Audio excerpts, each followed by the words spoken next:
بسم اللہ الرحمن الرحیم۔ السلام علیکم ناظرین، سب سے پہلے تو پوری قوم کو مبارکباد، بلکہ پوری امت مسلمہ کو مبارکباد کہ اقوام متحدہ نے اسلامو فوبیا کی بڑھتی ہوئی لہر کے خلاف عمران خان کی آواز سن لی ہے اور 15 مارچ کو اسلامو فوبیا کے تدارک کے عالمی دن کے طور پر مقرر کرتے ہوئے اقوام متحدہ نے OIC کی ایما پر پاکستان کی پیش کردہ تاریخی قرارداد منظور کر لی ہے۔ اسلامو فوبیا کی وجہ سے مسلمانوں کو پوری دنیا میں کن چیلنجز کا سامنا کرنا پڑا، وہ چیلنجز عمران خان نے اقوام متحدہ کے سامنے رکھے اور اقوام متحدہ نے ان چیلنجز کا اعتراف کر لیا ہے۔ ملک دشمنوں سے پاکستان کی یہ کامیابیاں دیکھی نہیں جا رہی۔ جب سے عمران خان اقتدار میں آئے ہیں، اس خطے میں وہ سب کچھ ہو رہا ہے جو عمران خان چاہتے ہیں، جو چین چاہتا ہے اور جو روس چاہتا ہے۔ وہ سب نہیں ہو رہا جو امریکہ چاہتا ہے۔ امریکہ کو تو افغانستان سے لات مار کر نکال دیا گیا۔ امریکہ کے اتحادیوں کی کمر توڑی گئی، بھلے وہ بھارت ہو، بھلے وہ یوکرائن ہو، اور عربوں کو سیدھی راہ پر لایا گیا۔ ایران اور سعودی عرب کو قریب لایا گیا۔ وہ تمام گیمیں جو امریکہ دہائیوں سے کھیل رہا تھا، جس پہ اربوں ڈالرز اس نے انویسٹ کیے ہوئے تھے، وہ تمام گیمیں عمران خان نے خراب کی ہیں۔ آپ کو کیا لگتا ہے یس سر کرنے والے، امریکی صدر کے سامنے بیٹھ کر کامتی ہوئی آواز میں پرچیاں پڑھنے والے، امریکہ سمیت تمام عالمی طاقتوں کو اپنے آقا ماننے والے، یہاں تک کہ عمران خان بھی کوئی بات کرے تو ان کو بڑی تکلیف ہوتی ہے کہ اوئے تم نے امریکہ کو یہ کہہ دیا۔ امریکہ آج پاکستان کو اتنا نقصان نہیں پہنچا سک رہا جتنا اس نے آپ کے دور میں پہنچایا، جب آپ اس کے اتحادی ہوا کرتے تھے، جب پاکستان امریکی اور بھارتی مفادات کے لیے کام کیا کرتا تھا۔ وہ خاتون جس کو باپ کی طاقت کے بل بوتے پر میڈیکل کالج میں زبردستی ایڈمیشن کروایا گیا تھا، وہ آج عمران خان کو نالائق کہتی ہے جو آکسفورڈ یونیورسٹی سے پڑھ کر آیا ہے۔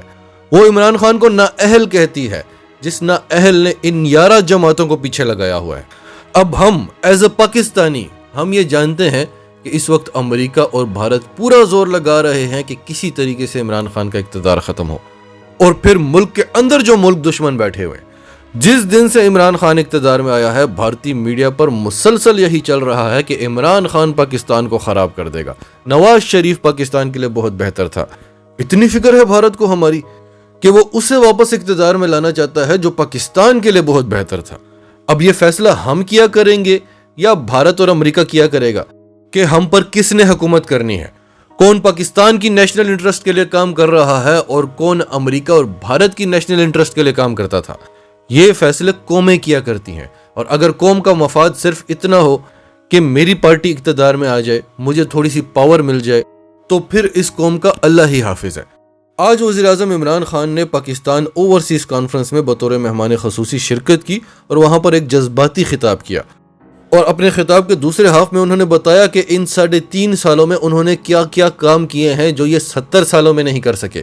اور آپ عوام کو اتنا بے وقوف نہ سمجھیں کہ عوام سمجھے گی کہ مہنگائی عمران خان لے کر آیا ہے۔ اگر اس کے دور میں مہنگائی آئی ہے تو آج پاکستان کی عوام میں اتنا شعور ہے کہ وہ جانتی ہے کہ آپ اپنی جائیدادیں بناتے رہے، امریکہ اور بھارت کے لیے کام کرتے رہے، اور اس ملک کا آپ نے جو حال کیا ہے، شکر کریں کہ وہ دیوالیہ ہونے سے بچ گیا ہے۔ اور اس پر پھر جو کرونا کی وبا آئی ہے وہ عمران خان لے کر نہیں آیا، جس سے پوری دنیا میں مہنگائی کا ایک طوفان آیا ہے۔ تو ناظرین، آپ کو وزیراعظم عمران خان کی تقریر سناتے ہیں۔ اس سے پہلے اگر ابھی تک آپ نے ہمارا چینل سچ ٹی وی سبسکرائب نہیں کیا تو اسے ابھی سبسکرائب کریں اور بیل آئیکن پر کلک کریں تاکہ ہماری آنے والی ویڈیوز آپ کو وقت پر ملتی رہیں۔ اپوزیشن پارٹیز کا دل سے شکریہ ادا کرنا چاہتا ہوں۔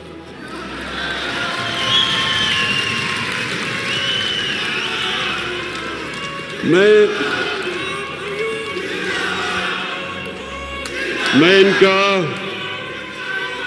ان کا اس لیے شکریہ ادا کرنا چاہتا ہوں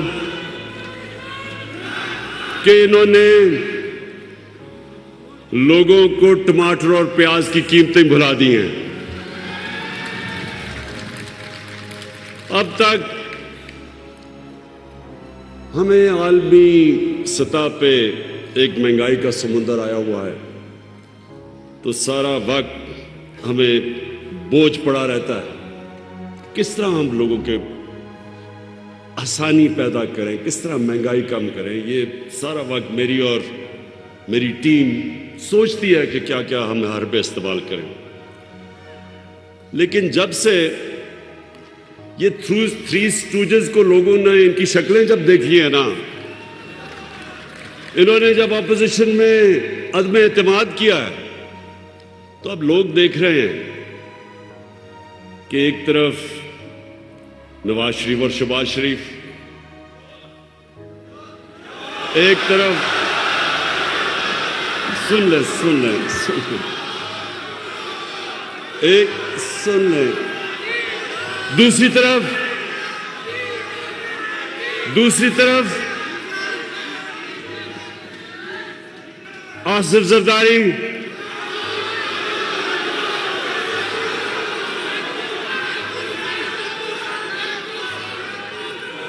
میں نے ایک منٹ سنیں میں نے یہ اپنے لوگوں سے کہا، میں نے کہا دیکھو انہوں نے میرے لیے اتنا میرے اوپر احسان کیا ہے کہ میں ان کو اب برا بھلا نہیں کہنے لگا، صرف تو ایک طرف سن تو لو، ایک طرف نہیں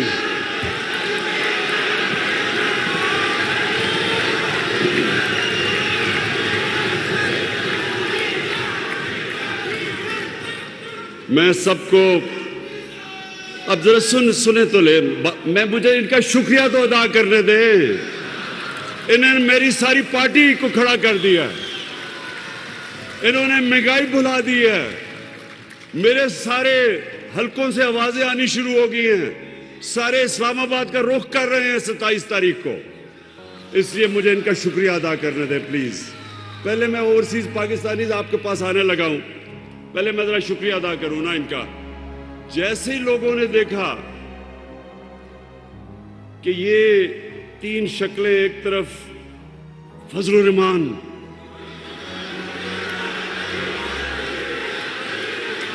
سن لیں اب ذرا سنیں، اچھا میں سوچ رہا تھا کہ 10 دنوں میں ایک دم یہ ملک بدل کیسے گیا ہے، میں نے بڑا رات کو سوچا، میں نے کہا یہ ہوا کیا ہے کہ ایک دم ساری میری پارٹی کھڑی ہو گئی، سارا ملک سب کچھ مہنگائی بھول گیا ہے۔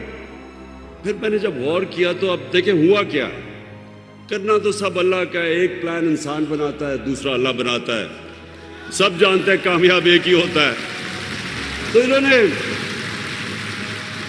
تو اب یہ جب 3 اکٹھے ہوئے 3 اسٹوجز، تو جو نون لیگ ہے، نواز شریف کے لوگوں کو انہوں نے 20 سال یہ بتایا کہ زرداری سے کرپٹ آدمی پاکستان میں کوئی نہیں ہے، 2 دفعہ اسے جیل میں ڈالا۔ ادھر زرداری نے پیپلز پارٹی کو یہ بتایا کہ نواز شریف سے کرپٹ آدمی کوئی نہیں ہے، اس کے اوپر ہدایبہ پیپر مل کا کیس بنایا۔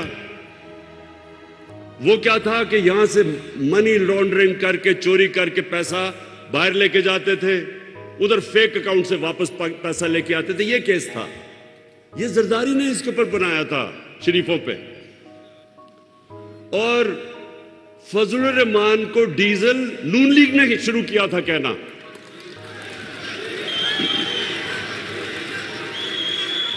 نون لیگ کا ایک رنگ باز جس نے فضل الرحمان کا نام ڈیزل رکھا تھا، ہم نے نہیں رکھا اس کا نام،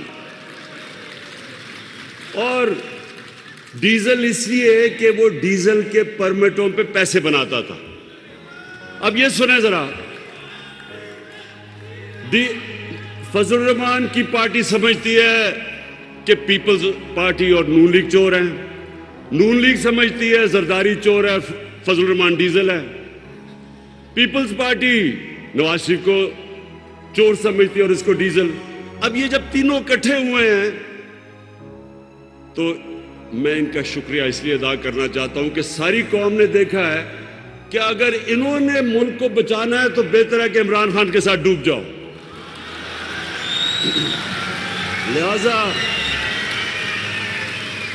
لہذا بہت بہت شکریہ۔ اور ایک منٹ ابھی نعرے نہیں لگانا کیونکہ بڑا ضروری ہے، میں آپ سے بات چیت کر لوں کیونکہ میں اپنے اوورسیز پاکستانیز کے اوپر بات کرنا چاہتا ہوں۔ دیکھیں یہ اللہ کا خاص کرم ہوا ہے اس ملک پہ کہ یہ تینوں اکٹھے ہو گئے اور انہوں نے فیصلہ کیا عدم اعتماد کی تحریک کرنے کا، وہ میرے خلاف وہ کرنے کا۔ تو میں نے اس دن, آپ یقین کریں, میں نے اللہ سے 2 نفل مانگ کے شکریہ ادا کیا. اس لیے ایک منٹ بھی شور نہیں, میں نے اس لیے کیا کہ میں تنگ آ گیا تھا. 3.5 سال جب سے حکومت آئی ہے, کل حکومت گئی, پرسوں حکومت گئی, آج گئی, نااہل ہے, سلیکٹڈ ہے. تو اب جو یہ تینوں اکٹھے ہو کے انہوں نے جو کیا ہے, یہ اب کپتان کی جو یہ بندوق کی نشست ہے نا, یہ تینوں اس کے بیچ میں آ گئے. اور جو سنیں ذرا, سنیں دیکھیں,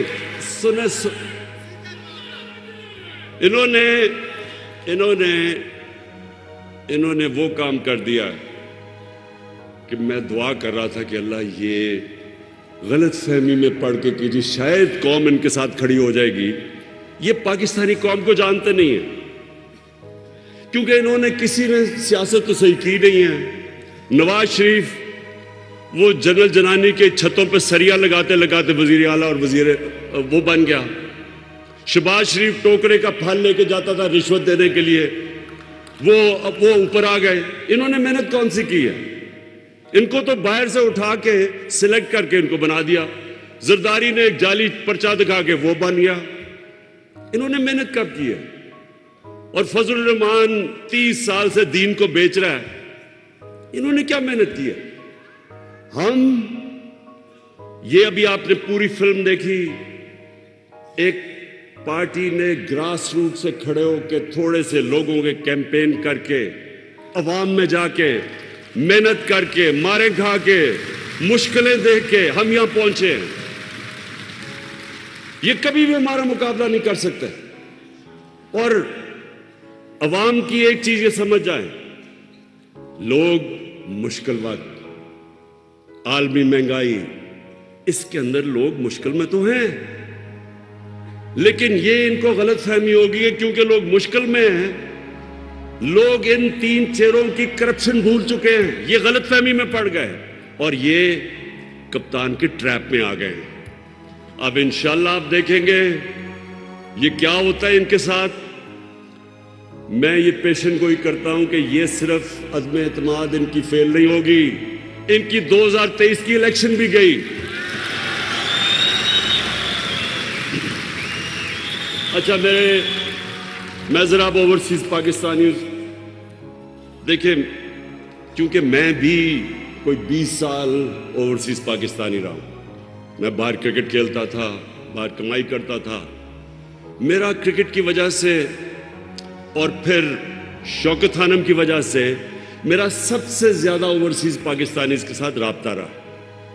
میں ان کی مشکلیں جانتا ہوں, میں ان کی کنٹریبیوشن جانتا ہوں.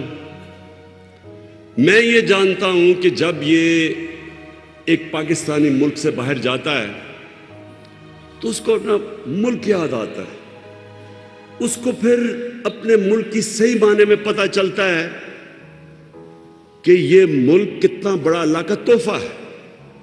پھر وہ اندر سے اس کو تکلیف ہوتی ہے کہ ہمارا ملک کیوں نہیں اوپر جاتا, دنیا اوپر جا رہی ہے, ہمارا ملک کیوں پیچھے رہ گیا.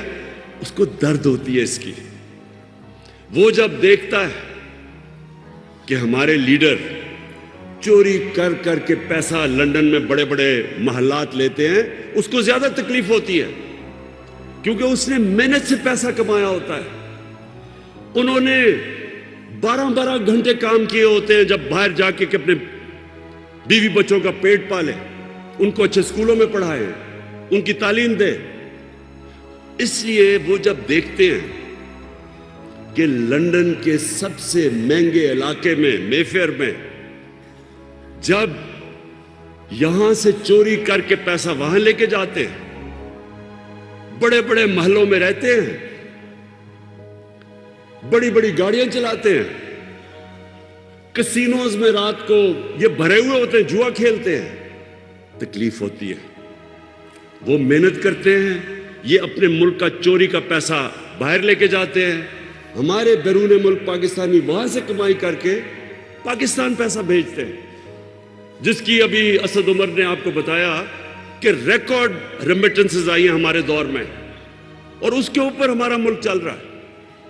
تو یہ وہاں محنت کر کے پیسہ پاکستان لائیں، وہ یہاں سے چوری کر کے منی لانڈرنگ کر کے پیسہ باہر لے کے جائیں اور عیاشی کریں وہاں، یہ اور ان کے بچے، ان کو تکلیف ہوتی ہے۔ ہمارے وہ محنت کش پاکستانی وہ جب دیکھتے ہیں، ایک تکلیف یہ ہوتی ہے کہ چوری کے پیسے میں عیاشی کر رہے ہیں، دوسری تکلیف یہ ہوتی ہے کہ یہ ملک کو بدنام کر رہے ہیں، کیونکہ جب یہ باہر جاتے ہیں اور یہ باہر محلوں میں رہتے ہیں تو سارے ان کی حکومت کے لوگوں کو، ان کے وزیر اعظم کو، سب کو پتا ہوتا ہے کہ ان کے پیسے کدھر کدھر پڑے ہیں اور کتنا چوری کا پیسہ ان کے پاس ہے۔ آج روسیوں کا، جو روس کے بڑے بڑے بزنس مین ہیں جن کو اولیگارکس کہتے ہیں، ان کے سارے پیسے ضبط ہو رہے ہیں، ان کے آف شور اکاؤنٹ ضبط ہو رہے ہیں، کیونکہ ان کو غصہ ہے روس کے اوپر۔ اس کی وجہ سے یہ ان کے ساری پراپرٹیز، اثاثے، جائیداد وہ ضبط کر رہے ہیں، اور ان کو بھی یہی ڈر ہے۔ یہ جو بڑے اس وقت، یہ جو خاص طور پہ 2 بڑے خاندان جنہوں نے یہاں سے چوری کر کے اربوں ڈالر ان کا باہر پڑا ہے، یہ صرف یہی نہیں کہ چوری کرتے ہیں، ان کا چوری کا پیسہ ہمارے ملک کو غلام کر دیتا ہے۔ وہ کبھی بھی سر اٹھا کے بات نہیں کر سکتے باہر کے لوگوں کے ساتھ، اگر ان کو بھی پتا ہے دونوں کو کہ ان کا چوری کا پیسہ ہے۔ چوری کا پیسہ ان کو غلام بنا دیتا ہے۔ جب آپ دیکھتے ہیں کہ جناب وہ پاکستان کا وزیر اعظم اوباما کے سامنے بیٹھا ہوا ہے، کام پہ ٹانگ رہی ہیں،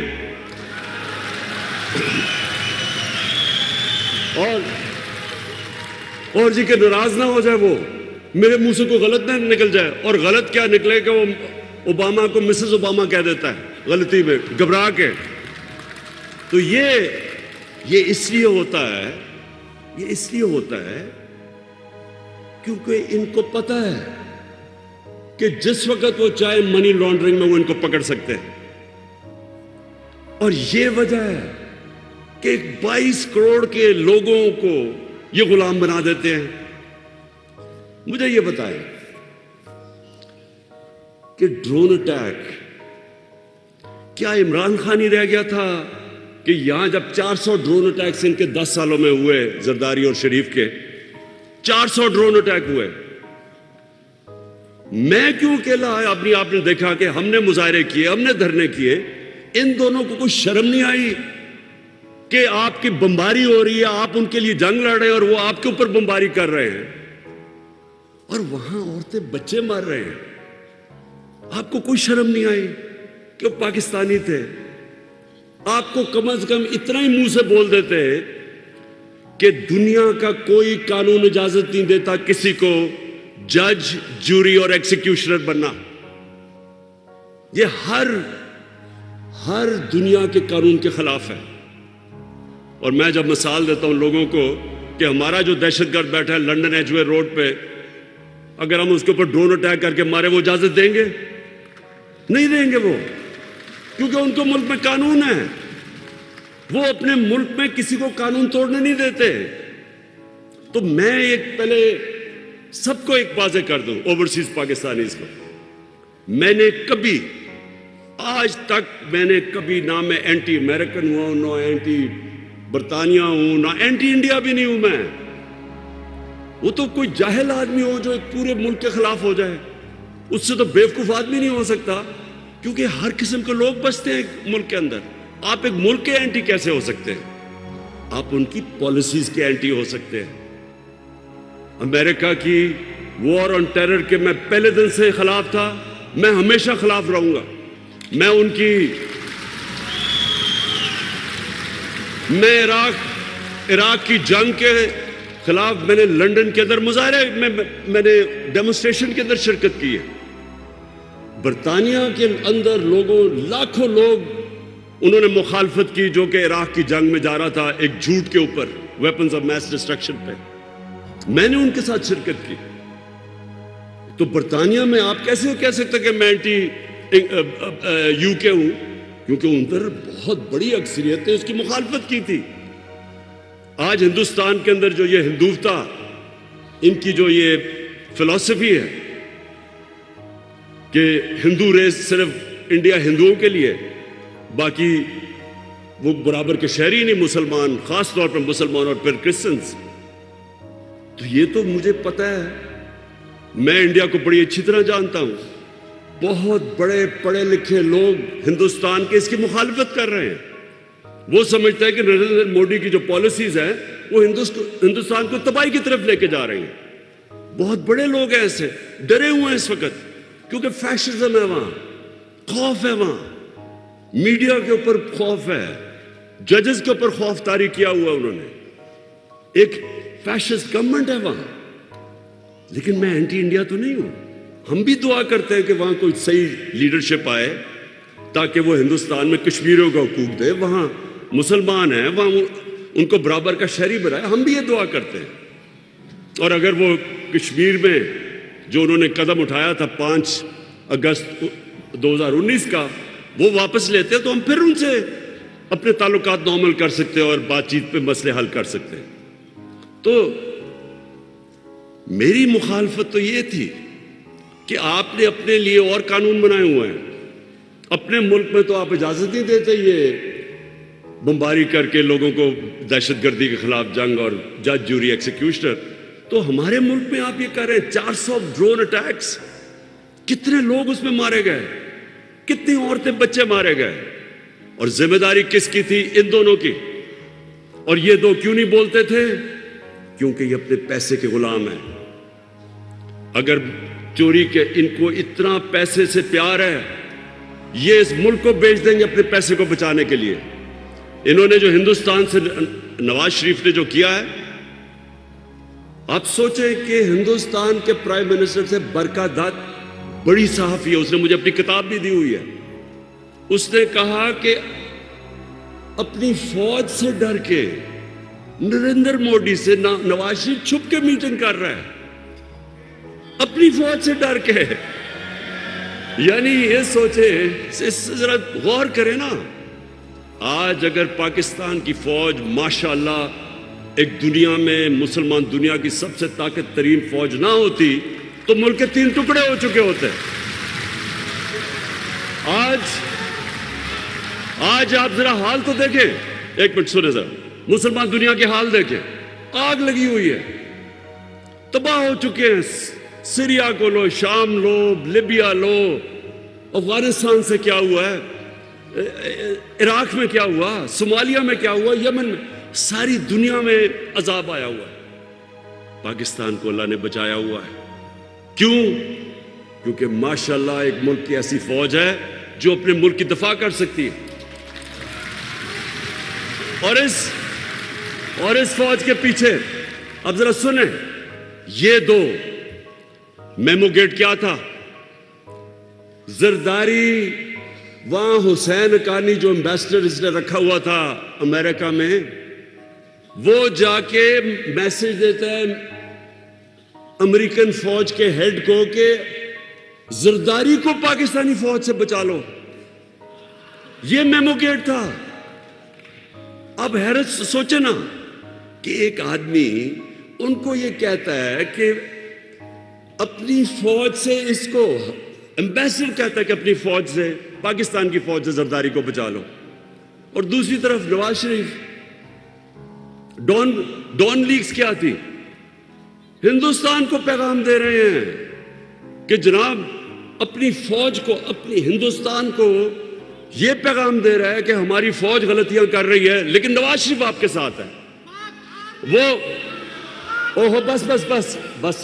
بس سنیں، وہ ہر جگہ نریندر مودی، پاکستانی فوج، جب پچھلا آرمی چیف تھے رحیل شریف، ہر فورم پہ وہ کہتا تھا کہ دہشت گردوں کا سردار ہے. اور نواز شریف وہ کہتا تھا یہ تو بڑا اچھا ہمارا دوست ہے. آپ سوچیں کہ مجھے کوئی کہے کہ آرمی چیف، کوئی باہر کا لیڈر کہے کہ آرمی چیف آپ کا دہشت گرد ہے اور عمران خان بہت اچھا ہے، میں اپنی توہین سمجھوں گا. میرے ملک کے چیف کو کہہ رہا ہے کہ وہ دہشت گرد ہے، مطلب کہ میں، یعنی اصل میں تو وہ کہہ رہا ہے کہ پاکستان کا جو چیف منسٹر ہے، پرائم منسٹر ہے، اس کی فوج دہشت گرد ہے، اور وہ بڑے آرام سے اس کو شادیوں پہ بلا رہا ہے، ادھر جدھر جاتا تھا اس کو ان کے بزنس ہو رہے تھے۔ میں صرف آپ کو یہ بتانا چاہتا ہوں، اوورسیز پاکستانیز کی بات کر رہا ہوں، اوورسیز پاکستانیز کو تکلیف ہوتی ہے جب وہ دیکھتے ہیں کہ اس طرح کے لوگ ملک کو شرمندہ کرواتے ہیں دنیا میں کرپشن سے، ان کے اوپر مضمون کیا لکھے جاتے ہیں، ان کی کرپشن کے اوپر مضمون آتے ہیں۔ جب ان کے اوپر ایک آرٹیکل چھپتا ہے انگلینڈ کے مین اخبار میں، جدھر زرداری جا کے ہاتھ ملا رہا ہوتا ہے ان کے پرائم منسٹر سے، اور نیچے کیپشن یہ ہوتی ہے کہ وہ اپنے پرائم منسٹر کو کہہ رہے ہوتے ہیں کہ دیکھ کے کہ تمہاری انگلیاں نہ چوری کر لیں ہاتھ ملاتے ملاتے۔ یہ ملک کا پرائم، یہ سن لیں، یہ اس لیے ہمارے ملک کے اندر، ہمارے ملک کو اس کا وہ وقار نہیں بنا، اس کا مقام نہیں بنا، کیونکہ اس طرح کے لوگ تھے۔ مجھے کئی اختلافات ہیں ذوالفقار علی بھٹو سے، کئی چیزوں انہوں نے بڑی غلط کی، لیکن میں آج یہ کہتا ہوں کہ وہ ایک خوددار لیڈر تھا۔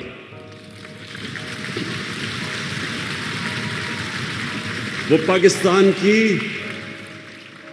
غیرت کے لیے کھڑا ہوتا تھا۔ اس نے اسلامک کانفرنس بنائی، مسلمان دنیا میں لوگوں کو اکٹھا کیا، وہ کسی کا غلام نہیں تھا، اور اس لیے لوگوں کو اس کے اوپر فخر تھا۔ ہم پاکستانی 22 کروڑ عوام ہیں، ہمیں یہ بتایا گیا ہے پچھلے 30 سالوں میں کہ جی اگر تو ہم امریکہ ہمارے سے ناراض ہو گئے تو تب ہم ختم ہو جائیں گے، اگر جی فلانا ہمارے سے ناراض ہو گیا تو ہم ایسے کر کے ہمیں رکھ دیا۔ دیکھیں، میں جب کرکٹ کیپٹن تھا، میں صرف آپ کو ایک بات بتانا چاہتا ہوں، میں جب شروع کی کرکٹ تو ہماری ٹیم کاؤنٹی کرکٹ سے کھیل کے بڑے اچھے کھلاڑی تھے ہمارے، لیکن ان دنوں میں نئی ہمیں آزادی ملی تھی انگریز سے، تو ہمارے ٹیم کے جو سینئرز تھے ان کے ذہن میں ایسی احساس کمتری تھی کہ میں جب شروع میں ٹیم میں آیا تو مجھے سینئر پلیئر کہہ رہے جی انگریز سے ہم نہیں جیت سکتے، ان کی تو ٹیکنیک اتنی اچھی ہے، ان کی کرکٹ اتنی اچھی ہے، ہم تو سیکھنے آئے ہیں ٹور پہ، ہم ان سے جیت نہیں سکتے۔ اس کا نتیجہ یہ ہوتا تھا کہ ہم جیتے ہوئے میچ ہار جاتے تھے، کیونکہ پہلے سے ہی ہارے ہوئے ہوتے تھے میچ میں سے پہلے کہ ہم تو جی ان سے جیت نہیں سکتے۔ ہم جب جیتنا شروع کیا تو ہماری ٹیم اتنی اچھی نہیں تھی، اچھے ہمارے کھلاڑی نکل گئے تھے جب تک میں کیپٹن بنا، لیکن کیونکہ ہم نے احساس کمتری ختم کی تھی، میں نے اپنی ٹیم کو ایک چیز سمجھائی تھی کہ جب آپ قدم رکھتے ہیں تو جب آپ ٹیم میدان دیکھتے ہیں تو پہلے ذہن میں ڈالو کہ یہاں کوئی بھی نہیں جو مجھے ہرا سکتا ہے۔ جب تک آپ کا یہ ذہن نہیں ہوتا آپ جیت نہیں سکتے۔ اسی طرح قوم ہوتی ہے، اگر قوم کے اندر آپ ڈال دیں جس طرح یہ انہوں نے 10 سال اپنے ملک کو پر ہی بمباری کروائی، اپنے لوگ مروائے، اور ڈرے بات کرتے ہوئے کہ جی وہ ناراض نہ ہو جائے امریکہ۔ دیکھیں، امریکہ کے لوگوں کو پتہ ہے کہ جب کوئی اپنے ملک کے مفادات کے لیے کھڑا ہوتا ہے وہ اس کی عزت کرتے ہیں، جب وہ ان کے پیروں میں گر جاتا ہے وہ اس کو استعمال کرتے ہیں۔ ہم 80 کی دہائی میں ہم نے امریکہ کے ساتھ مل کے افغان جہاد لڑی، جیسے وہ جہاد ختم ہوئی 8-9 سال کے بعد روس اور سوویت یونین ہار گئی، ہمارے اوپر سینکشنز لگا دی انہوں نے۔ اس کے بعد پھر جب 9/11 کے بعد ان کو ہماری ضرورت پڑی، جارج بش نے کہا کہ میں کبھی پاکستان، اس نے ہمیں کہا کہ اب اس باری ہم پاکستانی کو ابینڈن نہیں کریں گے، پہلے ہمارے سے غلطی ہوئی اب نہیں کریں گے۔ جو ہمارے ملک کو ذلت اٹھانی پڑی، یہ جو وار آن ٹیرر کے اندر 80,000 پاکستانی مرا، 80,000 پاکستانیوں کی جانیں گئی، اکانومی اجڑ گئی، قبائلی علاقہ تباہ ہو گیا، 35 لاکھ لوگوں نے نقل مکانی کی، کسی نے ہمارا شکریہ ادا بھی نہیں کیا، کسی نے یہ بھی نہیں کہا کہ پاکستانیوں آپ نے ہمارے لیے قربانی دی۔ ان کی غلطی نہیں ہے، ہماری غلطی ہے۔ اگر ہم استعمال ہونا چاہیں دنیا ہمیں استعمال کرے گی، اگر ہم اپنی عزت نہیں کریں گے دنیا عزت نہیں کرے گی۔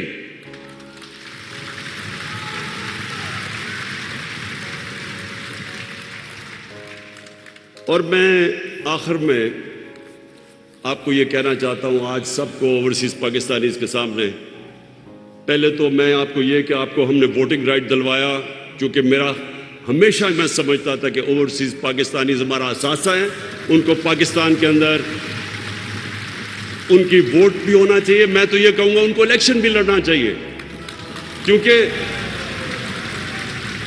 جو لوگ ہمارے ملک میں پیسہ بھیجتے ہیں، ملک ان کی ریمیٹنسز پہ چلتا ہے، ان کو کیوں نہیں شرکت کرنی چاہیے پاکستان کی پالیٹکس میں؟ اگر لوگ ان کو ووٹ دینا چاہتے ہیں تو ان کو دیں ووٹ۔ اور دوسری چیز، میں نے یہ بھی فیصلہ کیا کہ اب ہم ابھی تک تو ریمیٹنسز بھیجتے ہیں، اب جو میں چاہتا ہوں کہ اوورسیز پاکستانیز پاکستان میں انویسٹ کریں۔ اس کے لیے ہم نے کیا کیا کہ جو بھی آپ جوائنٹ وینچر کریں گے پاکستانیوں کے ساتھ، یعنی اوورسیز پاکستانی جوائنٹ وینچر یہاں کریں گے، یا آپ کوئی انویسٹمنٹ کریں گے انڈسٹری میں انویسٹمنٹ کریں گے، 5 سال تک آپ کو ٹیکس ہالیڈے ملے گا۔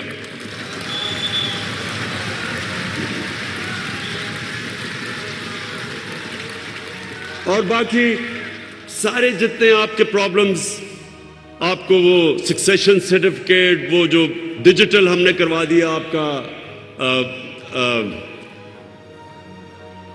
پاور آف اٹرنی، وہ ہم نے آپ کی ڈیجیٹل کروا دی ہے، اور انشاءاللہ ہر وقت آپ دیکھیں گے کہ آپ کے لیے آسانیاں پیدا۔ میں نے اپنی مشنز کو کہہ دیا ہے، اپنے ایمبیسڈرز کو، کہ آپ کا سب سے بڑا کام یہ ہوگا کہ آپ نے ہمارے اوورسیز پاکستانیز کی زندگی آسان کرنی ہے، ان کے لیے آسانیاں پیدا کرنی ہے بجائے مشکلات کرنے کے لیے۔ اور میں آخر میں جو بات کہنا چاہتا ہوں وہ یہ، میں چیلنج کرتا ہوں، یہ میں آج کھڑا چیلنج کر رہا ہوں کہ یہ جو ہم نے 3.5 سال میں پاکستان کے لیے جو مشکل حالات میں ہم نے کیا، میں چیلنج کرتا ہوں کہ پاکستان کی تاریخ میں کسی گورنمنٹ نے 3.5 سال میں اتنا زیادہ کام نہیں کیا۔